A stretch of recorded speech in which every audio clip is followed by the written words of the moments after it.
ખેડૂત ભાઈઓ, આજે આપણે જે કાંઈ ચર્ચા કરી રહ્યા છીએ એ ચર્ચા એટલે આપણી ઉપજ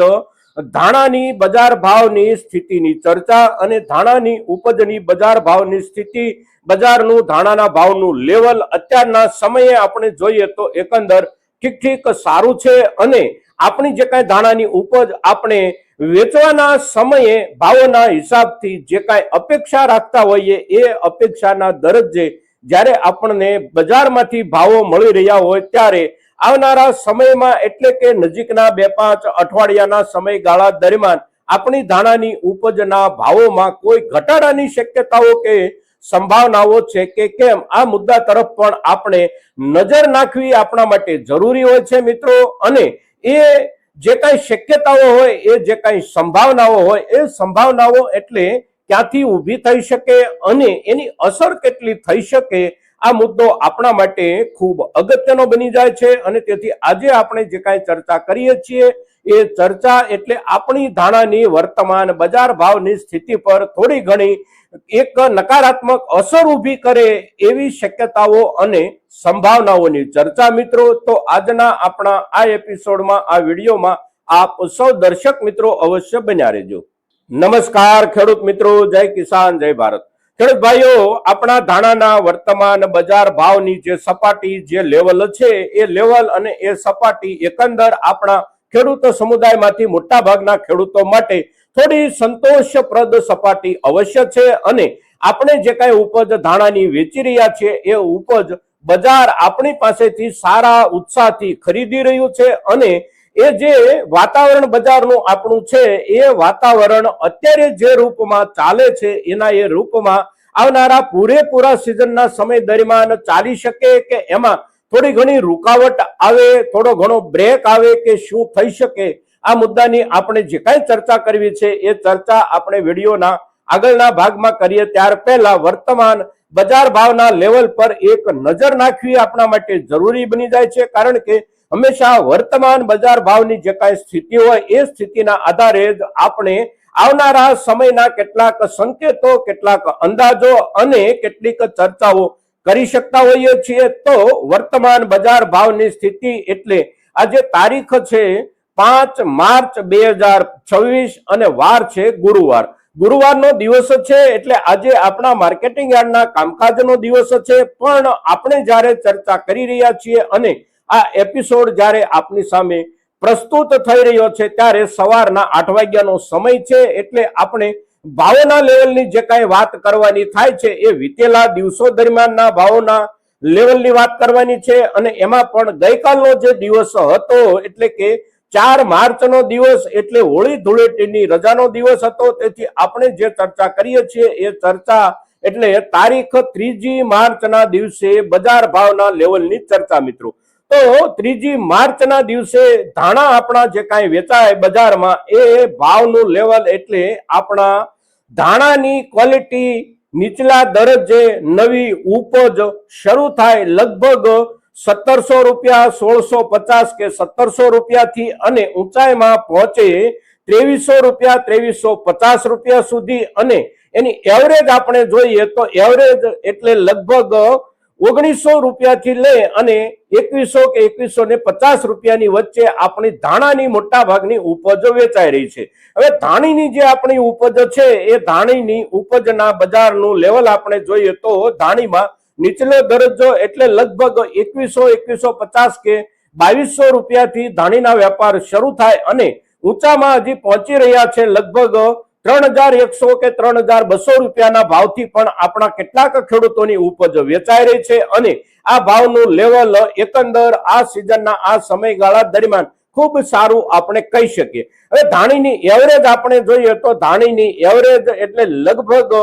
2300 રૂપિયાથી લઈ અને 2600-2650 રૂપિયાની વચ્ચે આપણે ધાણીના ભાવની એવરેજ સમજવી જોઈએ 20 કિલોની। હવે આ સ્થિતિ, આ ભાવનું લેવલ આપણા ગુજરાતનું છે। હવે મધ્યપ્રદેશ અને રાજસ્થાનના બજાર ભાવોની સ્થિતિ પર એક નજર નાખીએ તો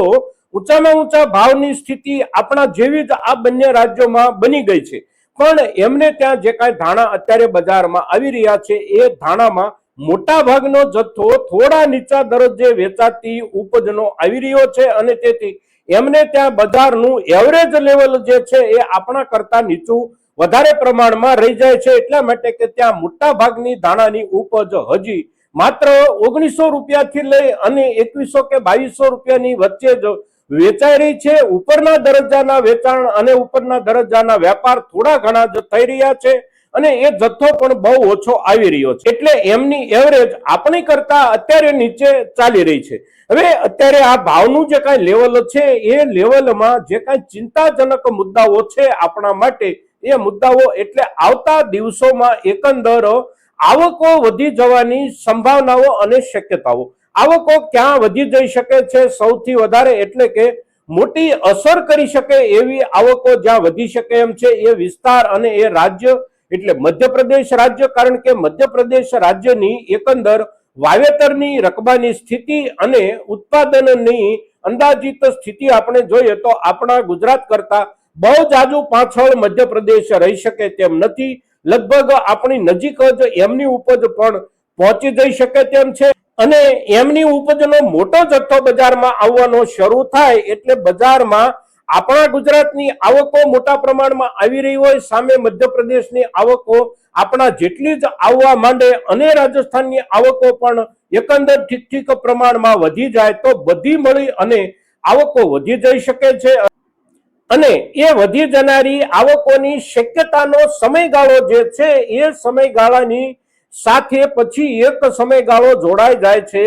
માર્ચ મહિનાના છેલ્લા દિવસોનો, એટલે કે હિસાબી મેળવણાના દિવસોનો. માર્ચ મહિનાનું છેલ્લું અઠવાડિયું એટલે વેપારી સમુદાય માટે એક હિસાબી મેળવણાનું અઠવાડિયું હોય છે અને એ હિસાબી મેળવણાના અઠવાડિયા દરમિયાન બજારમાં રોકડ પ્રવાહ એટલે કે કેશ લિક્વિડિટી થોડી અવશ્ય પ્રભાવિત થતી હોય છે. બજાર તરફ રોકડનો પ્રવાહ ઘટી જતો હોય છે અને એ જે પ્રવાહ ઘટી જવાના દિવસો હોય એ દિવસો એટલે માર્ચ મહિનાના છેલ્લા 4, 5 કે 6 દિવસ અને ત્યાર પછી એપ્રિલ મહિનાના શરૂઆતના 2, 3 કે 4 દિવસ એટલે લગભગ એક અઠવાડિયાથી લઈ અને 10 દિવસ સુધી બજારમાં રોકડ પ્રવાહ પર અવશ્ય અસર પડતી હોય છે હિસાબી કામકાજના છેલ્લા દિવસોના કારણે, અને એને લઈને પણ બજારમાં સામાન્ય રૂપમાં એક અસર કાયમ માટે જે જોવા મળતી હોય એ અસર અને સાથે સાથે આપણા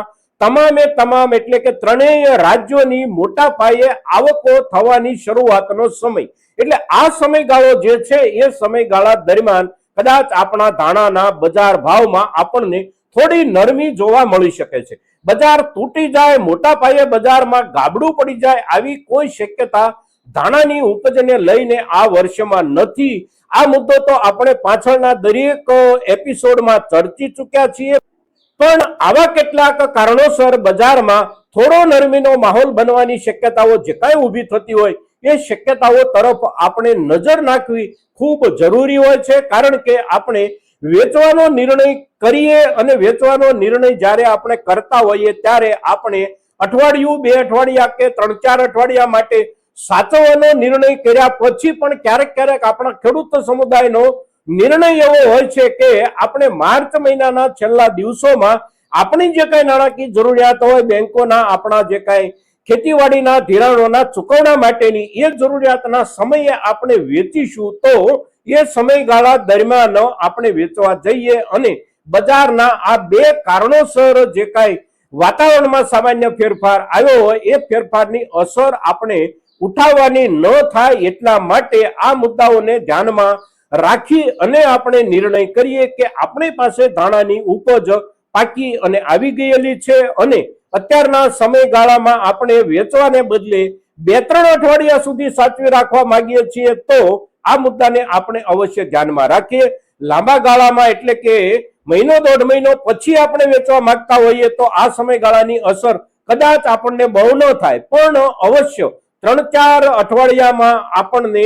સામાન્ય રૂપમાં બજારમાં વધતી આવકો અને સાથે સાથે માર્ચ એન્ડિંગના કારણે કોઈને કોઈ અસર જોવા મળી શકે છે, એટલે એ સમયગાળા દરમિયાન આપણે વેચવાનું ન થાય એવી કાળજી આપણે અવશ્ય રાખીએ. મિત્રો, આપણી ધાણાની ઉપજ જે કાંઈ છે એ ઉપજની અત્યારની એકંદર બજાર સ્થિતિ ખૂબ સારી છે અને આ સારી બજાર સ્થિતિનો લાભ આપણે આપણી ઉપજનો કેટલોક હિસ્સો આ સમયગાળા દરમિયાન વેચી અને અવશ્ય લઈએ. બજાર સારું રહેવાની બધી જ બાજુથી સંભાવનાઓ અને શક્યતાઓ હોવા છતાં પણ આખરે ક્યારેક કોઈને કોઈ રૂપમાં નવો અકસ્માત બજાર સાથે ટકરાય અને બજારને થોડું વધારે ભાંગી નાખે એવું બને અને એવું બની જાય તો આપણે પસ્તાવાનું થોડું ઓછું રહે. એટલા માટે આપણે આપણી ઉપજનો કેટલોક હિસ્સો આ સમયગાળા દરમિયાન અવશ્ય વેચીએ. મિત્રો, ધાણાની આપણી જે કાંઈ ઉપજ છે એ ઉપજને લઈને અત્યારના નજીકના સમયગાળામાં ઉપસ્થિત થનારી થોડી ઘણી ફેરફાર સાથેની સ્થિતિના સંકેતોની આપણે આજે જે કાંઈ ચર્ચા કરી છે એ ચર્ચા ઉપરાંત ધાણાની ઉપજમાં લાંબા ગાળે જે કાંઈ થોડી ઘણી વધારે ચિંતાજનક સ્થિતિઓ ઊભી થઈ શકે એમ હોય એની ચર્ચા પણ આપણે સમય આવે અવશ્ય કરીશું. મિત્રો, તો ધાણાની ઉપજ ઉપરની આજની આપણી જે કાંઈ ચર્ચા છે એ ચર્ચા આપણા ખેડૂત સમુદાય માટે ખૂબ મહત્વની ચર્ચા છે મિત્રો, અને તેથી મહત્તમ ખેડૂતો સુધી આપણી આ ચર્ચા પહોંચે એને માટે આપ સૌના પ્રયાસોની અપેક્ષા સાથે જય કિસાન, જય ભારત.